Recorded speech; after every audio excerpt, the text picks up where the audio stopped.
There's a specific moment that happens to basically every young guy at some point. You're sitting in a lecture hall, half listening to a professor talk about something you're pretty sure you'll never use, and this thought creeps in. Where the hell am I supposed to get money? You've got 2 more years of this, maybe 3. Every real job wants experience you don't have yet. The classic trap where you can't get experience without a job and can't get a job without experience. The side gigs available to you are the kind that pay in exposure and mild back pain. And asking your parents for cash again feels worse every single time, like you're slowly cashing in whatever respect they still have for you, $20 at a time. Meanwhile, you've got more raw energy than you'll probably ever have again in your life, and you have absolutely no idea what to do with it. Everyone around you is either talking about success in this vague Instagram caption kind of way, or they're doing exactly what you're doing. Nothing, just existing. Hanging out in the same parking lot every weekend with the same 4 guys. And here's the uncomfortable part nobody says out loud. If that's genuinely all you're doing right now, that parking lot doesn't disappear when you're 30. It just relocates. Same guys, same energy drinks, same conversations about someday. Except now it's happening in someone's garage instead of a parking lot, and everyone's a little heavier and a lot more tired. If that sentence made you uncomfortable, good. That's exactly the point. So let's talk about a guy. We'll call him Alex.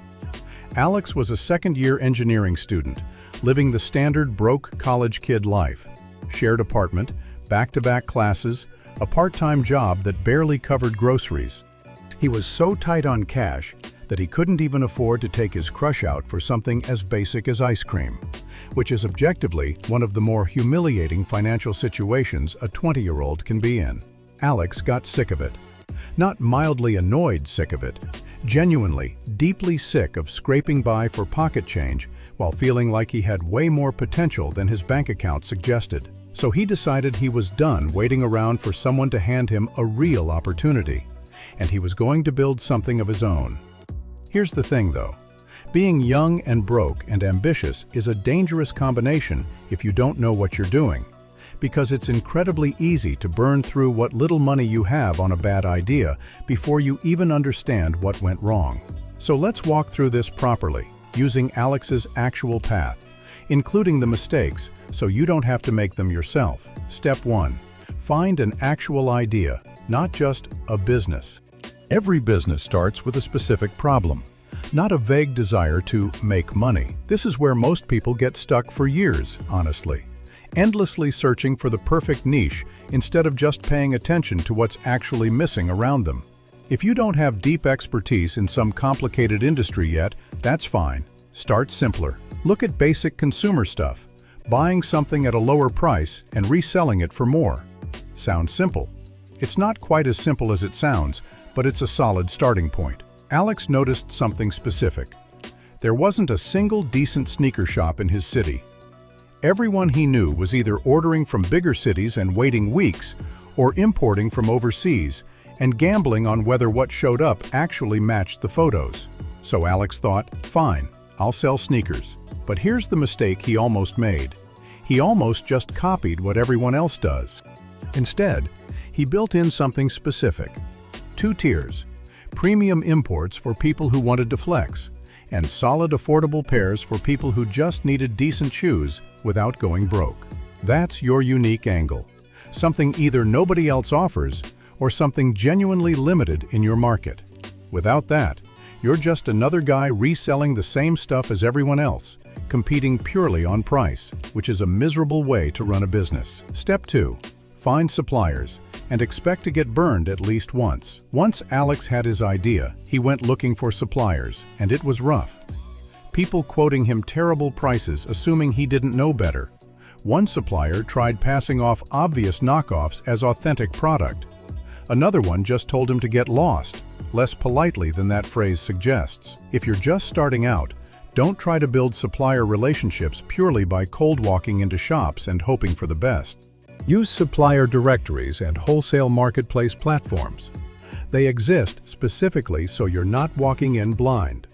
Spend a couple hours going through listings, compile a short list of contacts, and you'll get set up with actual, reliable supply way faster than doing it the hard way Alex did. Step 3. Do the actual math before you get excited. Once you've found decent supply terms, sit down and calculate everything, and I mean everything. What you're paying suppliers, delivery costs, packaging, any platform or hosting costs, literally every dollar leaving your account during operations. You've got two categories of expenses here.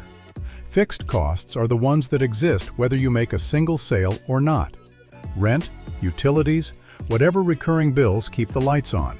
Variable costs scale with your actual volume. More orders means more packaging, more shipping, more raw product. Once you know both, you can figure out your break-even number, the bare minimum you need coming in from customers just to not be losing money. This is the step people skip because it's boring and doesn't feel like real business yet. Skip it anyway at your own risk. Alex knew guys who launched excited, sold a decent amount in month 1, and still somehow lost money because they never actually did this math. Step 4.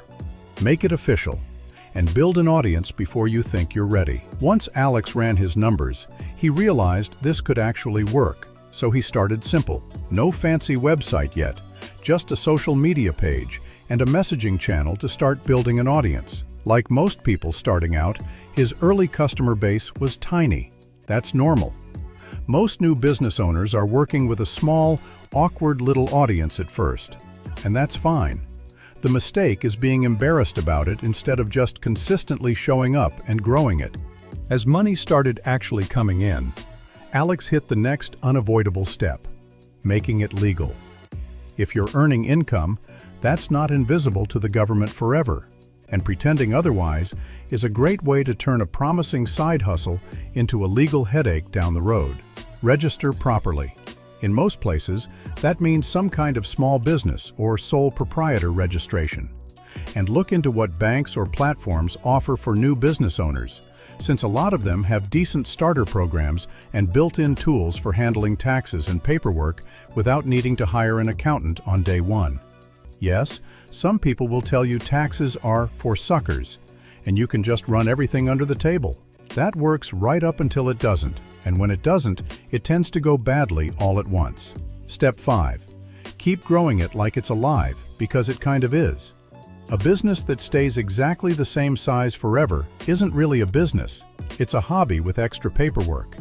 You need at least a rough sense of where you want this thing in a few years, not just next month. Early on, the mistake most people make is treating all their profit as personal spending money the second it shows up. Don't do that. Pay yourself something reasonable, like an actual founder's salary, and put the rest back into testing what works. New products, new marketing channels, maybe eventually bringing on help so you're not doing literally everything yourself. Alex did exactly that.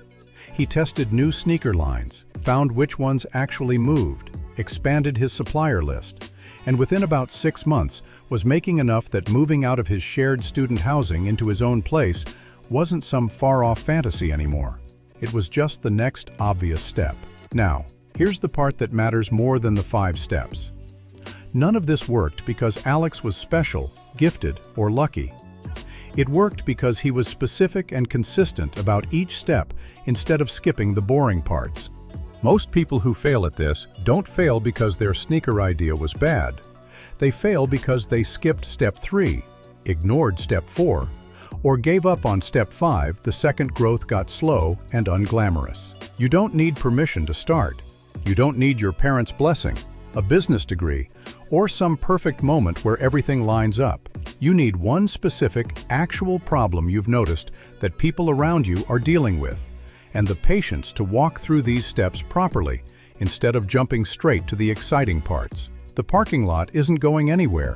The guys standing in it aren't going anywhere either. Some version of them will still be there in 10 years, in a garage instead, telling the same stories about what they were about to do.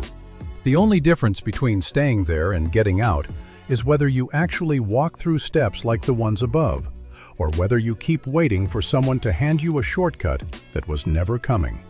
Start with the idea. Do the math nobody wants to do. Make it official before it becomes a problem.